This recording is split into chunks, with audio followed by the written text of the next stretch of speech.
Well, greetings once again from Cooperstown, New York, site of the National Baseball Hall of Fame and Museum. Very glad that you could join us for another installment of our virtual Voices of the Game right here at the National Baseball Hall of Fame. My name is Bruce Marcus, and I work in the education department. And today it'll be my pleasure to talk to a former major leaguer, Mike Lum. Mike had a long career, played for the Atlanta Braves, the Cincinnati Reds, and the Chicago Cubs. And he was baseball's first American of Japanese heritage to play at the major league level. We're very glad, Mike, that you could join us today. Thank you for taking the time out of your schedule. How you doing? I'm doing fine. Welcome, everyone, from paradise. Aloha. Yes, you are in Honolulu, the envy of many people, including myself. Tell us how nice the weather is there most of the time. Oh, it's like this every day. You get up in the morning, it's about 73. Sun comes up, warms the island to about 82, 83. And every now and then you get a little sprinkle that comes out of the mountains. But it's just beautiful every day. That only confirms my belief that we should have an annex to the Hall of Fame in Honolulu. We'll have to work on that in the future. Mike, your story is really a fascinating one in many ways. You were born in Honolulu, and my understanding is that you were born to an American soldier and a Japanese mother, but you did not really come to know your parents because they did put you up for adoption right away. Is all of that true? Just want to start at that point.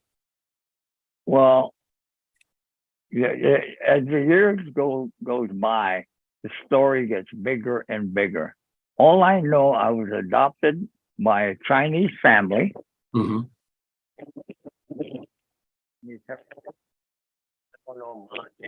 An American soldier, but I never wanted to find my biological family. I was raised. Oh, I'm getting something in my earpiece there. I really never looked for my biological family because I was raised with this Chinese family.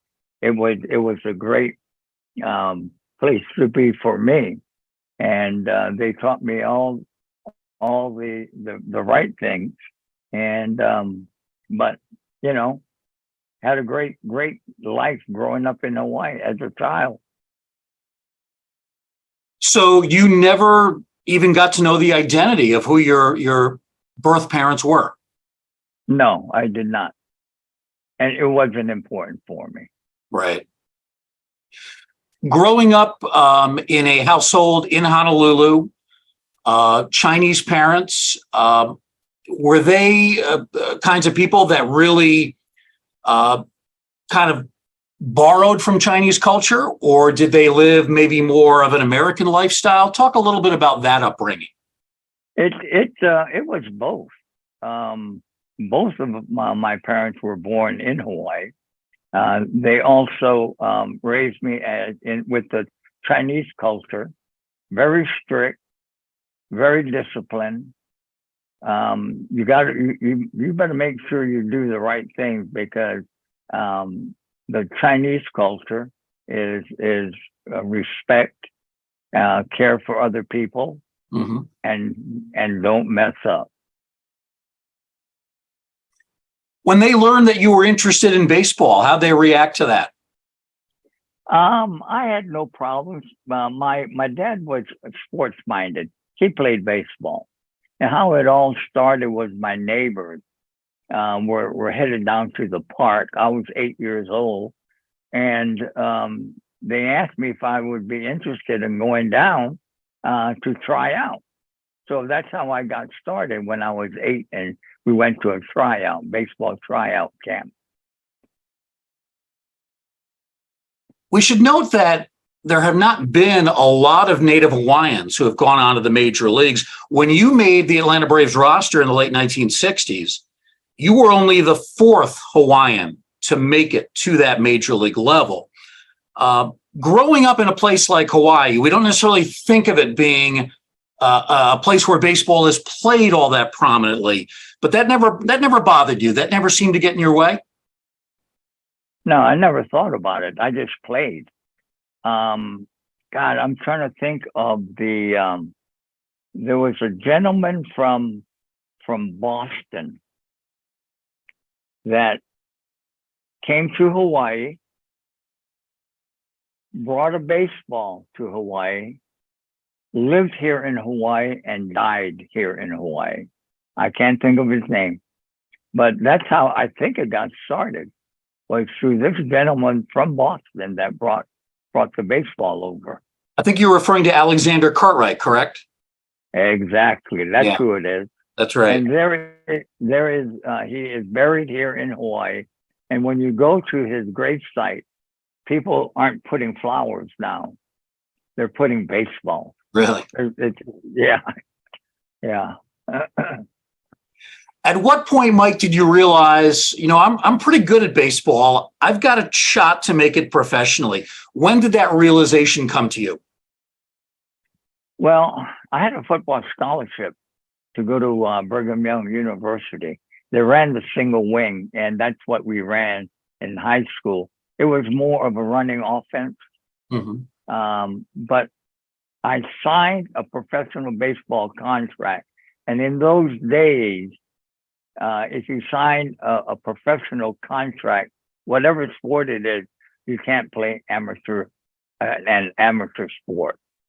So that I lost a scholarship, and I went to Waycross, Georgia, my first year in 1963, the Deep South, and that was a culture shock because in the 60s they still had segregation, and I was in awe to see that they had black, white water fountains. I couldn't comprehend that, because being raised in Hawaii, it's a melting pot.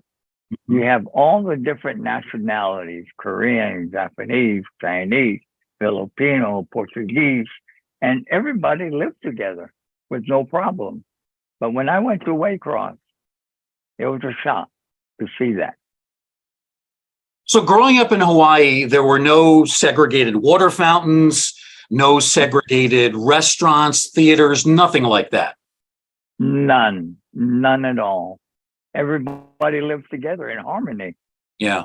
And like I said, when I went to Waycross, oh my goodness, that was a shock to me. And you had black teammates, right? Right away? Oh yeah, yes. Bill Robinson was one. That was, and there's so many others, and they're good athletes. I'm curious about the relationship between white and black players on the same team. You see a teammate like a Bill Robinson who is forced to deal with segregation in different ways. And yet baseball is a sport where they often talk about teamwork, unity. We have to work together as a single unit. That must have been difficult. We know it was difficult for the black players, but I imagine it was also difficult for white players to see what was happening to their teammates. Oh yeah. Yeah. Well, we had a lot of white players that were from the South. And to hear the things that they say about the black players, that's not in my book. But it was appalling to me that people would treat other people like that. So when you heard some of your white teammates talking like that, did you say anything to them, or did you hold back your feelings? No, I just pulled back my feelings. That's what they believed in. That's how they were raised that way. I wasn't raised that way. Yeah. And I'm not going to change it, because that's how they were brought up. Did any of those same sentiments come from your minor league coaches and managers? No, not really. No. Never felt that with the staff. So it's hard enough to start playing professionally. You're facing pitching like you've never seen before. You're facing a level of competition like you've never seen before. And now you're dealing with segregation, which you had really not encountered at that point in time.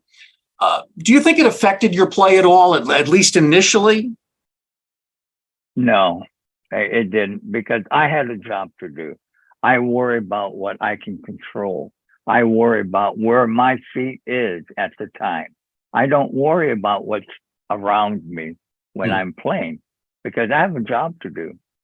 And I can't be thinking about what's going on in the world or down in Waycross, Georgia. I just had to play and do the best I could. I can remember my first at bat in professional baseball. There was a big right-hander, and the kids in the mainland, when I came over from Hawaii, well, they were big. They're big and they're strong. And I faced a right-handed pitcher. It must have been 6'4". I've never seen guys 6'4" before. Mm-hmm. And big old right-hander, and I flew out to left field.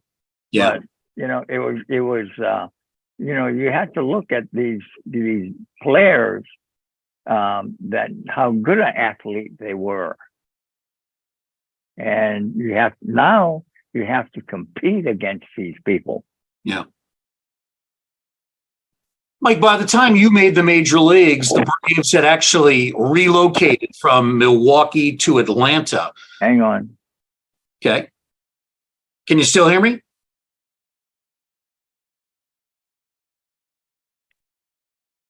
Mike, can you hear me? Okay, there, you're back. Okay. Okay. So when you initially signed with the Braves, they were still in Milwaukee. But by the time you make the major leagues, they have relocated to Atlanta, and they now have become the southernmost franchise in the major leagues. What was it like playing in Atlanta in the 1960s in terms of the racial atmosphere, the racial situation? I didn't see it so much in Atlanta. I saw it more down in the deep South, in these small little towns. But when I got to Atlanta, I didn't feel any of that. Of course, playing 4 years in the minor leagues at the time, you kind of get numb to the racism. Yeah. Of course, as it turned out, you're joining a team that was fairly integrated at the time. The best player on the team, a black player, Hank Aaron. Rico Carty came up around the same time as you, maybe a couple of years earlier. So you join an integrated major league club in Atlanta. What was it like meeting Hank Aaron? By that time, he was an iconic superstar. Was that intimidating for you at all? No, none at all. I walked into the clubhouse and I saw Hank sitting in his locker, and I went, "Wow, Hank Aaron." And I just went to my locker. That didn't bother him. But Hank turned out to be a real a guy with character. He tried to help people. He was very quiet, and he didn't offer information. If you wanted to talk to him, and you can sit down with him.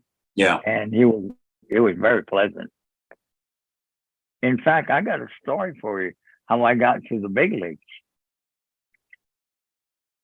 1967, I was to go back to AAA out of spring training. Mm-hmm. And Rico Carty came down with tuberculosis, so he couldn't travel with the team. They had to take him off the roster, and I was next in line to go to the big league. Mm. That's how I got to the big leagues, because Rico Carter came down with tuberculosis. Well, that's often how it happens. There's an opportunity that you maybe did not foresee, injury, illness, and it does change the course of a career. I want to stay on the topic of Hank Aaron for a moment. 1969, your manager with the Braves is a guy named Luman Harris. And he actually calls on you to pinch hit for Aaron in the midst of a blowout game. Now, at the time, it was actually reported by a lot of the media that you were the first player ever to pinch hit for Hank Aaron. Turned out actually not to be the case. You were actually the third player to do that. Right. John Blanchard, Lee May, and that's Lee May, the outfielder, not the first baseman. They were actually the first two. There was a funny exchange in the dugout that kind of led up to that at bat. Tell us about pinch hitting for Aaron and what transpired in the dugout. Well, the story that you just told me didn't happen. I was sitting next to Hank in the dugout, and it was a blown out game. I think we were playing San Diego. And he looked at me and he said, "You want to hit for me?" I said, "Sure." So I went and pinch hit. That's the story. Yeah, it wasn't where Lumen put me in. Mm-hmm. Hank Aaron pulled himself out of the lineup. That's what happened. That's interesting. Hank had a lot of pull. He was able to make lineup decisions. That's Hank Aaron. Yeah. So when Hank said that to you, you want to pinch hit for me, you obviously said yes. Did you then feel like you had to say something to your manager, Lumen Harris, or did you just grab a bat and head for the on-deck circle? I don't remember. Someone must have told him that I was going to pinch hit. Yeah. I don't remember if I said anything to him. Okay. I do remember this. You had a very successful at-bat, pinch hitting for Hammer and Hank. You hit a double. You scored a couple of runs. The Braves were in the midst of batting around that inning. As you said, it was a blowout game. So it was very successful. Pinch hitting for Hank Aaron, a 2-run double. Not bad. Not bad. Yeah. Let's talk about coming up with those Braves teams, late 60s, early 70s. They had a lot of talent at the positions you played. You were primarily an outfielder and a first baseman. Hank Aaron played both of those positions. They also had Rico Carty. They had Ralph Garr. For a while, they had Joe Torre. Then they had Orlando Cepeda. So Felipe Alou. Yeah, another great player, underrated player, terrific all-around outfielder. So you were trying to break in with not necessarily one of the best teams in the league. They were a competitive team, but they were very rich in talent at the two positions, outfield and first base, that you played. That must not have been easy for you. Well, it was difficult because, everybody wants to play every day. Obviously, as you mentioned, that was players in those positions that were very good, possible Hall of Famers. But one thing I prided myself on was pinch hitting. I was a fourth outfielder. And I worked my way to being the number one pinch hitter on the team. So anytime a crucial situation came up and they needed a pinch hitter, I pinch hit. And I did have success with it. I also, when Rico was there, the players used to call me the caddy, like golf caddy. Yeah. Because late in the game, when we were ahead in the game, they would take and pull Rico out of the game and put me in for defense. I did that a lot, which for me, I was a pretty good outfielder. Mm-hmm. And so that's probably why I got that job. But they called me the caddy for Rico. Did it ever reach a point in Atlanta where you felt, I need to go somewhere else? I need to play on an everyday basis. Free agency obviously was not an option. That would not happen until 1976. So that's many years into the future. Did you ever think about approaching the Braves front office and asking for a trade? Oh, yeah. Yeah. I've done that. I did it in 1975. Not Bill Robinson. I can't think of it. Robinson was the general manager. Eddie Robinson. Eddie Robinson. That's it. Eddie Robinson. And I spoke to him about possibly being traded. Well, I was traded in '76. I was traded to Cincinnati. What a team to be traded to. Yeah. They won the World Series in '75, and in '76 they won it again. But that was a team that was loaded with talent. Mike, I do want to talk about those Cincinnati years because that was one of the greatest teams we have seen in the expansion era, maybe in the entire history of baseball.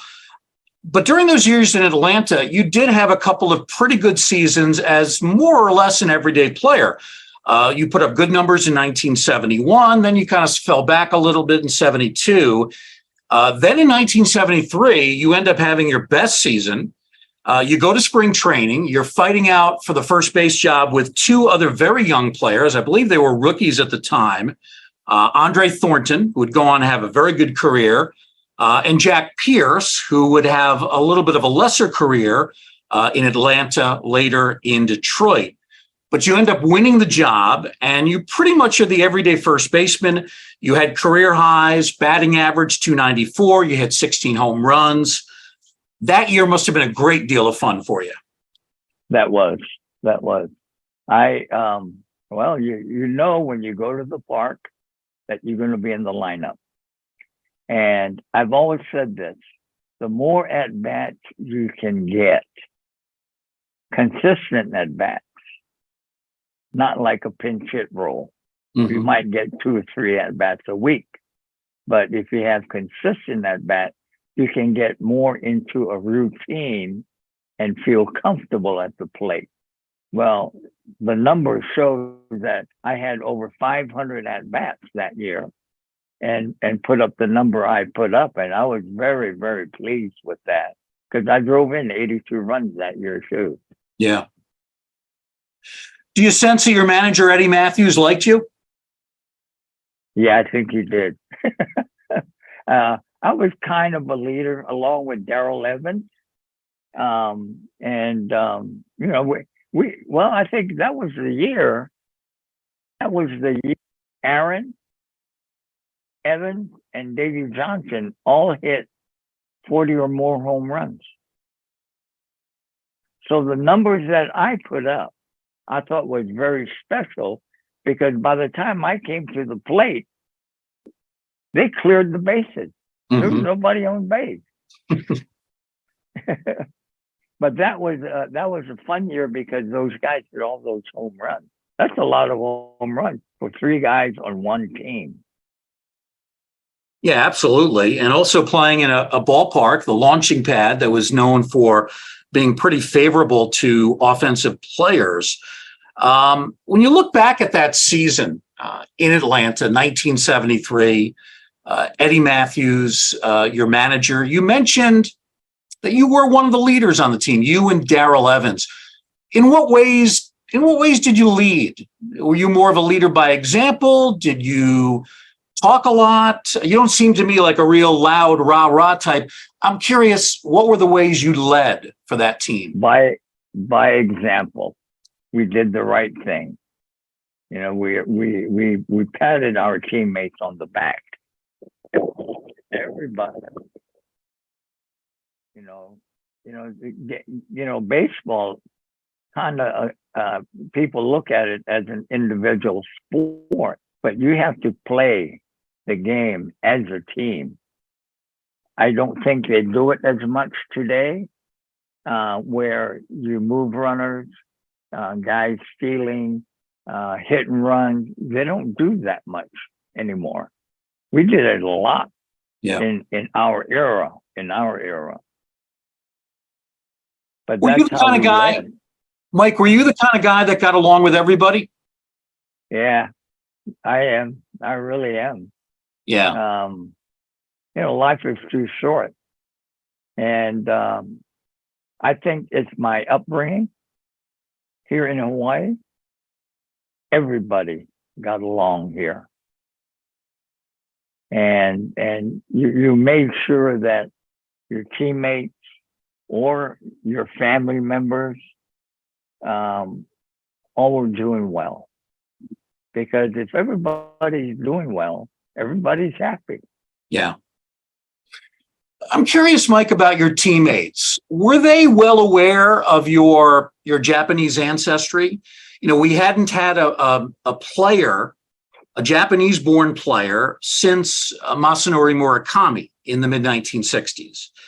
And that did not end so well. There was a dispute between Major League Baseball and the Japanese leagues. And it really led to a halt of Japanese players coming over here, lasted for 30 years until Hideo Nomo came over in the mid-1990s.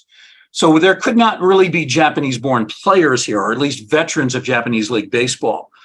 Were the other players on the team aware that you were of Japanese ancestry? Did that ever come up at all? No, that never did. They thought I was Hawaiian because I was from Hawaii. Yeah. That's it. Yeah. Do you think if they had... You know what? Let me say one thing, and I didn't know this, and that it was brought up earlier in the interview.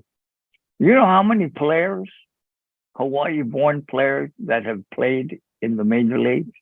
That surprised me. Well, I know you were like the third or fourth. Okay. The total. There haven't been that many. 48. 48 now.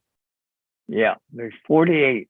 And I think there's 5 or 6 active players right now. In fact, I can't think of his name, but the guy with the Yankees, the shortstop, got 4 hits yesterday. Yeah, Isaiah Kiner-Falefa, yeah. Yeah. So that's 48 Hawaiian players out of about 22,000. It's a pretty small percentage. Yeah. But I was surprised when it said 48. I went, whoa, didn't realize that. Yeah. I want to talk a little bit more about this fella, Hank Aaron, one of the greatest players certainly that I've ever seen. I saw him toward the tail end of his career, but he was still a tremendously dangerous hitter, even at age 39, 40. He put up some great years for the Braves, even, in 73 and 74. And then he tailed off a little bit after being traded to the Milwaukee Brewers after the 1974 season. And of course, the hallmark of that 1974 season was early in the year, April 8th, 1974, the nationally televised game on NBC. The Braves hosting the Dodgers. Aaron enters the game with 714 home runs, tied with the great Babe Ruth. Here's the lineup card that is part of our collection here at the Hall of Fame. And you can see Hank Aaron was batting cleanup that day, and a guy named Lum was batting second, playing first base. Tell us, Mike, what it was like being in the lineup on a day when you knew there was a pretty decent chance of baseball history being made. Well, there was, through the years, the end of the 73 year when he tied it in Cincinnati, not tied it, but moved closer to the record. There was media coverage. It was all over. In 73, I think it probably started in 72 with the media coverage, a possibility of Aaron breaking the record. So it was hectic with all the media constantly every single day. And poor Hank, I mean, he couldn't get away from them. But it was exciting because history was going to be made. And it was just a matter of time. And of course, it was in Atlanta when he hit 715. It was exciting. And I think everybody, they were happy for him, for Hank, because now the pressure is off of him. And now we can continue playing baseball. So it sounds like it was a little nerve-wracking for you as well. Obviously, much more difficult for Hank Aaron, but you and the other guys were feeling it too. Yeah, we were feeling, but we weren't feeling the pressure that he was feeling. It was just the fact that it was just cluttered in the clubhouse every day on the field during batting practice, and there wasn't the pressure on us. It was just the fact of when will this be broken. Mike, I'm curious, were you aware of the hate mail and the death threats that Hank was getting? Not really. I knew it was being sent to him, but I didn't realize that it was so large of bags of mail that came in. I thought it was like one or two. So he was getting a huge volume of mail, and some of it was, probably a lot of it was very negative. There were name calling. There were death threats. This was a lot of the same stuff that Jackie Robinson had to experience some 27 years earlier. Were you aware about the bodyguard that Hank had with him, or was that something that was kind of kept secret by the team? No, he was there. He was there constantly. I mean, he was right next to Hank. He traveled with us. And we knew because we got to know him. Yeah. Yeah, we got to know him. Did it make you nervous at all that, you had to have a guy, a former policeman, a retired policeman, Calvin Wardlaw, with you? He's packing a gun for protection for Hank Aaron. Did that make you nervous at all? No, none at all. None at all. Hey, So we had a job to do, so we just had to go do it. Yeah. So that night, April 8th, 1974, going into the game, did you have a feeling Hank was going to do it that night? Nope. Nope. Yeah. When he hits the home run against Al Downing, where were you? I assume you were in the dugout. What was your reaction? Well, we're thrilled for Hank, excited, and we're witnessing history. I mean, who hit 715 home runs? Hank Aaron does. But we're just excited for it. Yeah. One other Hall of Famer with the Braves, and we probably haven't talked enough about him on this program that we've done. We lost him a few years ago. Phil Niekro was not only a 300-game winner, the longtime ace of the Atlanta Braves. He was an ambassador for the Hall of Fame. He would manage in our Hall of Fame Classic each year, would do a lot of promotional appearances for us for the Hall of Fame. He was your teammate for a number of years as well. Did you get to know Phil pretty well? Yes. Yes. All I can say about Phil, he was just a nice man. He was very low key. He did his thing.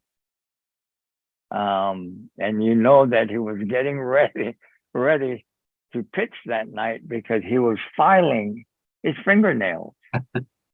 Yeah. But he was a nice man.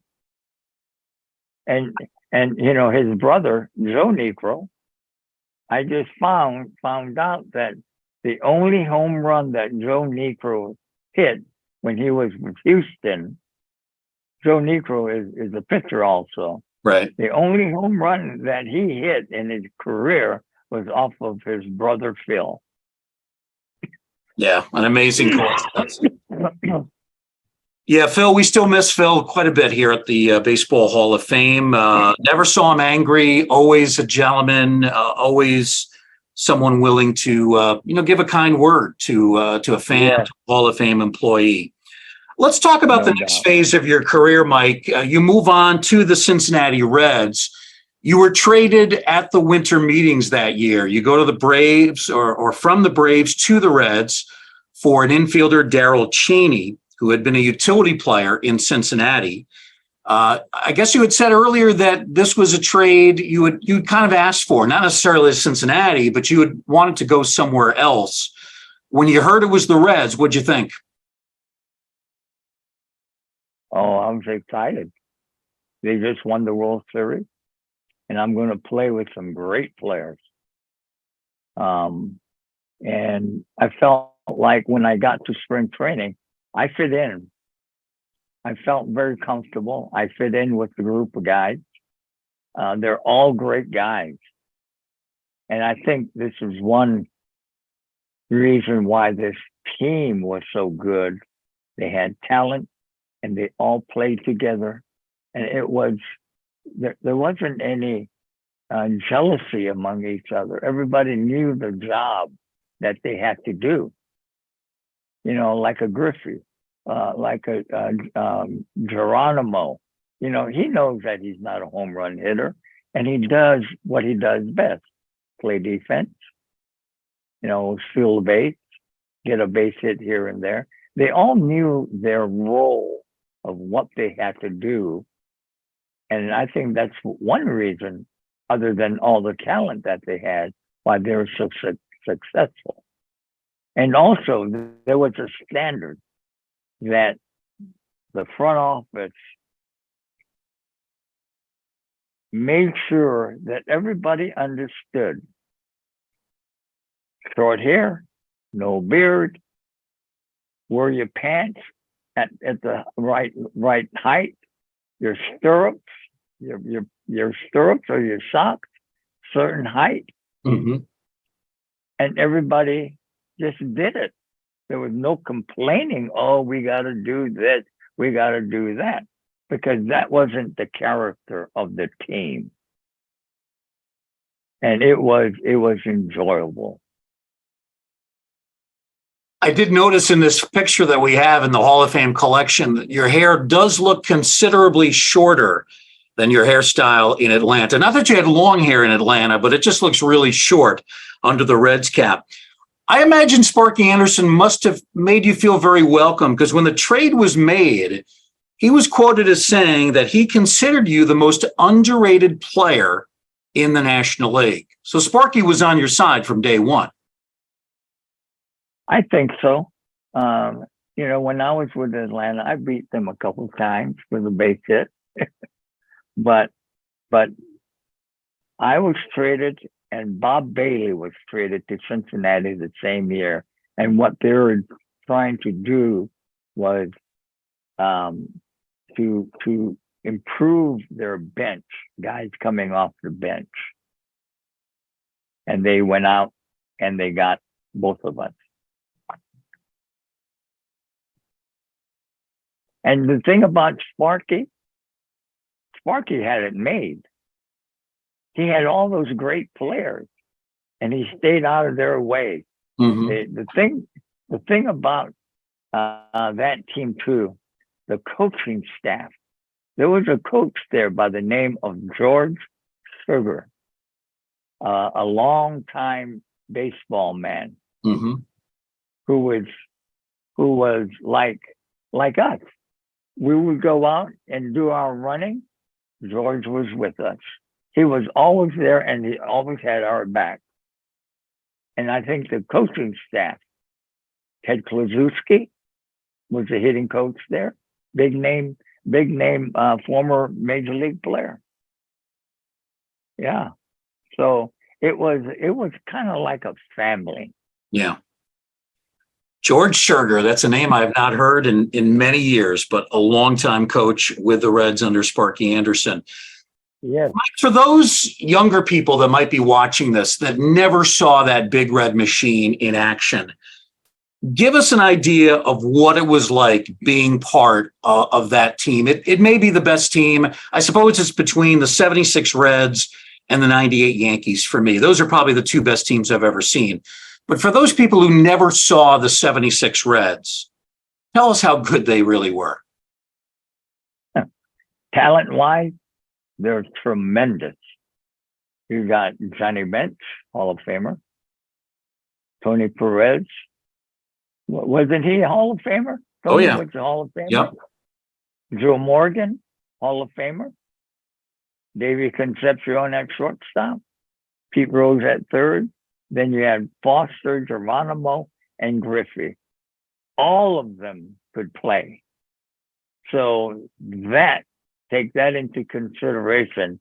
That is one reason why they're so good, and also the camaraderie that they had. We used to go out in groups. Excuse me. We used to go out in groups out to dinner. You know, it wasn't one guy go out with another. And in those days, we had roommates. Mhm. It's not like today you have your own room, Yeah. but we had roommates, and everybody would get together off the field.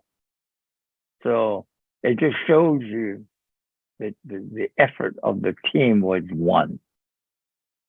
So no cliques, no factions, very unified. Very unified. I couldn't think of any cliques. And maybe the pitchers. Yeah, maybe Yeah. the pitchers. They're another breed. The pitchers are another breed. Yeah. Mike, you mentioned roommates. Who was your roommate there? Pat Zachary, Oh, yeah, pitcher. pitcher. Yeah, it's funny. I think they room us with pitchers because um um God, I can't think of his name. Oh, I can't think of his name. In Atlanta was a pitcher. That was your roommate there? Yeah, Pat Jarvis. Pat Pat Jarvis. Jarvis. Okay. Yeah, the former sheriff of DeKalb County. But this was Pat Zachary, the pitcher, who would eventually be traded to the Mets, right? Okay, we got to get connected again. Okay.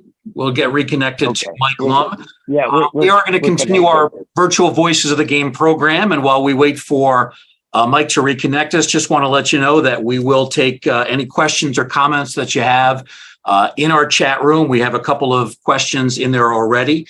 We will get to those momentarily. Mike, you back with us?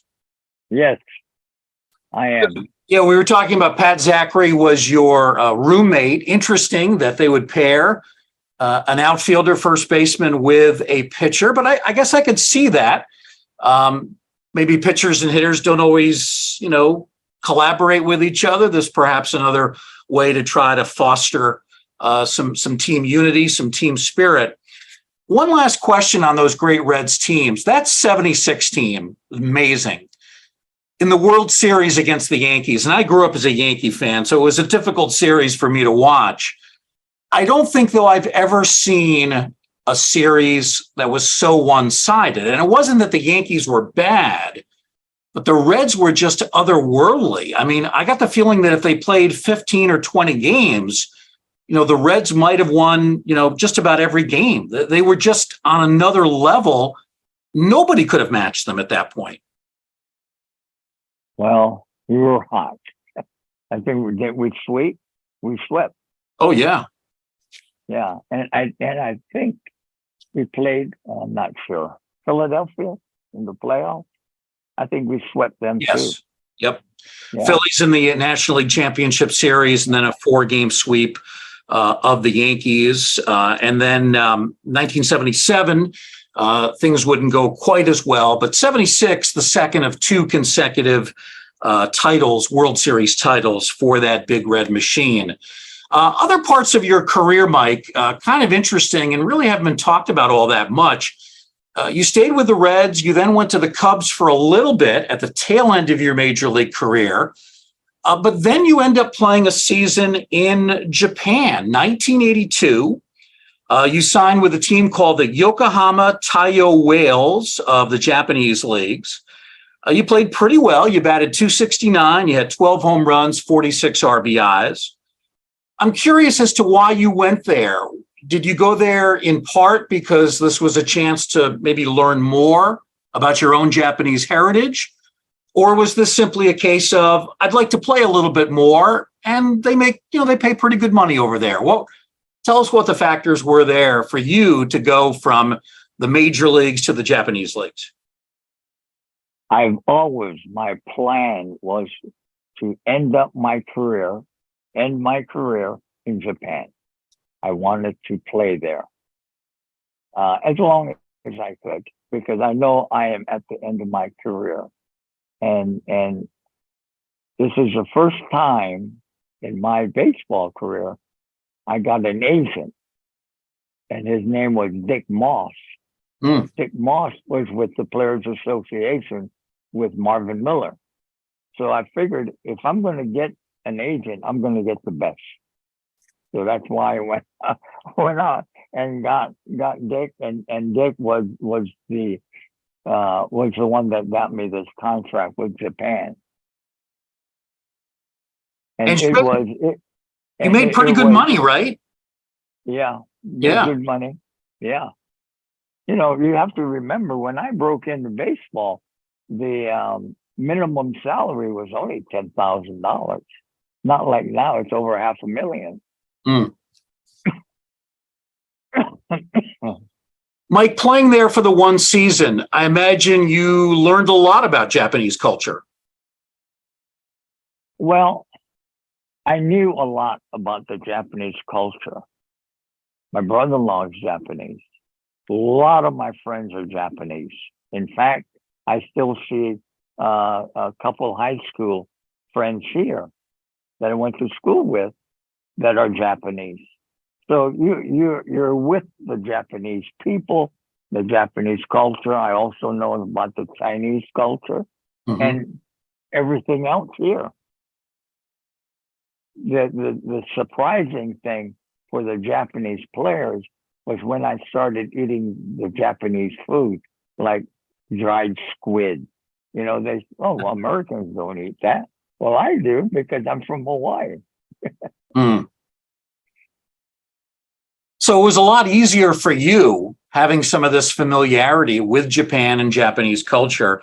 What about the attitude toward playing the game? We've talked to some people in the past who have talked about how regimented coaches and managers are in Japan. You have to drill, and you have practices, and you have workouts, and you work out on game day. How did you react to all of that? Because that was very different from what we would see in the major leagues, right?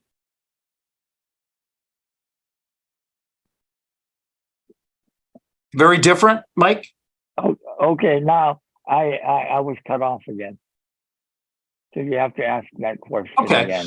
So in Japan, some of the players that we've had a chance to talk to that played over there, and they've talked about how difficult it is because there are so many workouts, so many drills, so many practices. A lot of the players get worn out by mid-season, but that's just the way things are done in Japan. How did you react to having workouts and practices every day, even on game days? This is what they do. This is how they train. It's part of what they do. So yeah. I'm here. I'm part of the team. I just do it. Right. Now, we did run into a problem, which was during spring training, where at the end of the day, we would take a lap around this field. And the other American and I said, you know what? We're going to run the same distance if we cut across this part of the field. No good. You have to be with the team. And we got in trouble for it. Never did it again. But I'm just thinking, hey, we're going to run the same distance, but that's not how it works. Yeah. And that's how they train. Their idea of training is work hard, push yourself, and good things will happen. Yeah. You told me off air, Mike, you liked playing there, and if it was up to you, you would have played at least another season there, right? I would. I made a lot of friends there. I got a story to tell. Okay. You know, I got to know the players on the team. We all got along great. And I thought, you know, the Japanese culture, they never bring their wives out. It's always they leave them at home. So I had a dinner. I didn't invite everybody, but I had a dinner of about 5, 6 players. And I said, I'm going to have a dinner and I want you to come. And they all said, oh, yeah, that'd be great. And it was a way of really getting to know them off the field. I said, the only way you can come is if you bring your wife. Hmm. So they did come with their wives. And it was so interesting that a lot of the wives had their own business. Hmm. They had their own business. And now you get to know the other side of the marriage. Yeah. So I thought that was great. Very interesting. We do have a few minutes remaining with former Major League player Mike Lum. We have a question from Steve Lasco in the chat room. I'm going to read this out loud, Mike. So Steve says, I'd like to ask Mike if he remembers July 28th, 1977. The wind is blowing out at Wrigley Field. Mike starts at first base, goes 2 for 5 with a home run against Ray Burris. The Reds led 6-0, but ended up losing 16-15 in 13 innings. The game went 4 hours and 50 minutes. And Steve, who's writing all of this, says he was all of 15 years of age and he stayed till the very end. Do you remember this game at all, Mike? No. You don't? No, I do not. I do not. All right. Well, you had 2 home runs. And even though you end up losing, you did pretty well that day. 4 hours and 50 minutes. And the way they've changed the rules in baseball today, probably won't see too many more 4-hour and 50-minute games. No. Steve is sending along some proof that this game actually did take place. He's sending us a link to Baseball Reference, so I'll have to take a closer look at that. I believe you. I believe you. Mike, I wanted to ask you a little bit about Cooperstown because I understand you've been here a couple of times. One was just a few years ago. You and your daughter, Ginger, came here, got a nice tour of the museum. And I believe you also played in a Hall of Fame game, if I'm not mistaken. Tell us about that. Oh, it was so long ago. This must be 1968. I remember being there playing in the game, but it's been so long, I don't remember much of it. How about your more recent visit? That was only a few years ago, so I know you had a great tour. You had a chance to see some interesting artifacts. Yeah. We had the VIP treatment. They took us downstairs in the basement where they stored all the artifacts that was not displayed upstairs in the museum.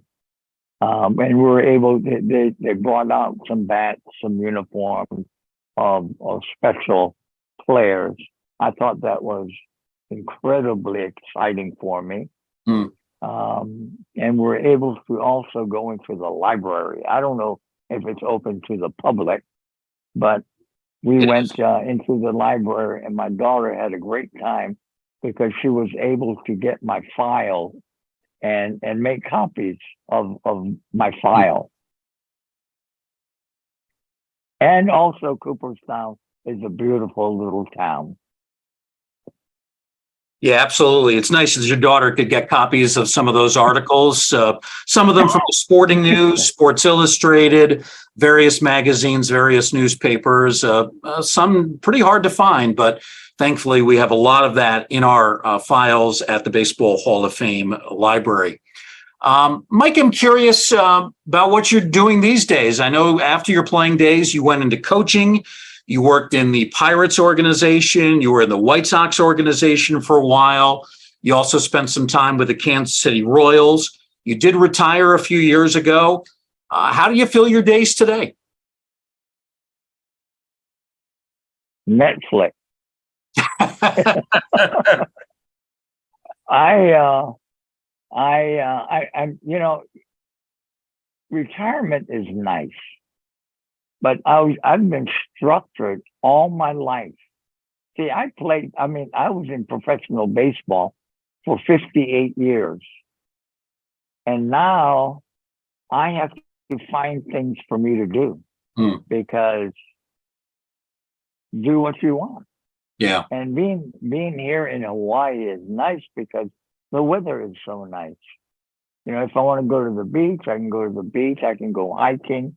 There's a lot. There's a lot to do here, but I really haven't done it. I'm not getting involved in any of the high school baseball. I do work with a guy that I went to high school with his grandkids. They're in high school. That's a lot of fun for me because I've always been this way as a coach. Let's take a player and let's see how good we can make them. We're not going to make them all major league players, but at least they can compete and have fun.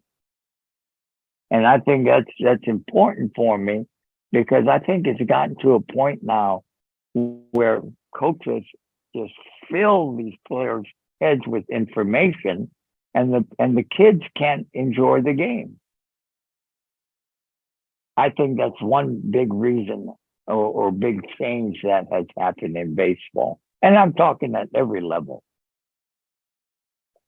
Well, it's great that you can still communicate the love of the game and some of the fundamentals of the game.